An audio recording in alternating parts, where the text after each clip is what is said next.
This is an explanation of how to start Zoom video. So that we have videos specifically for Zoom and Google Meet. So you can check that one out.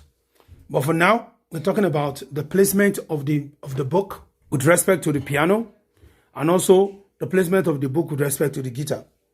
Generally, you need to find a pedestal to place your book so that the book can be within reach, can be seen. And when you want to have the Zoom meeting, you need to position your camera in such an angle like this, such that the entire length of the keyboard can be seen, as well as the book can be seen by the teacher. This is the best position for having an online lesson. It doesn't matter whether it's Zoom or Google Meet or any other, or maybe Microsoft Team.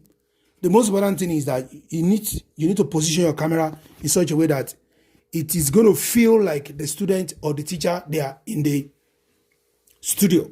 So we want to, generate an environment scenario that makes it feel as if they are in the studio, sitting beside one another. First, positioning your camera, we will recommend having something like this, a tripod. A tripod can help you a lot. You can buy this off of Amazon or any other stores. So the tripod is where you can position your tablet or your phone. So the top will be different. And this is for the phone. For the tablet, it's a bigger hold for the tablet. Now for guitar, so you need to make sure that the guitar of your son or your daughter is tuned before the lesson to reduce some of the mistakes and frustrations that have been observed in the past. Make sure it's tuned, and make sure the camera is positioned in such a way that we can see the hand, both hands preferably, of the student.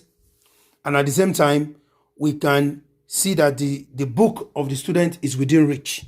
So the student has to sit in a position where it is easy for them to see the book, and at the same time for the teacher to see the book and the hand. So like in something like this.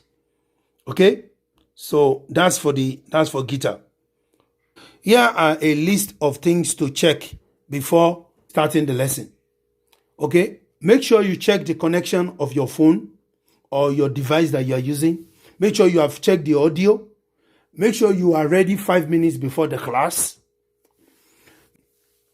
Make sure that the environment is without noise, and make sure that people are not yelling in the background. So when the teacher is having the session, the teacher is talking, make sure that the student is muted.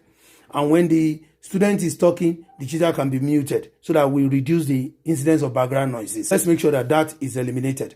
And for kids that are very young, like maybe 5-year-olds or 3-year-olds or something, they need supervision for them to be able to successfully do online lesson. Also, make sure that you remind your daughter or your son, if you are going to work, to make sure that they set an alarm on their phone, a timer, so that they will be reminded 5 minutes before the lesson.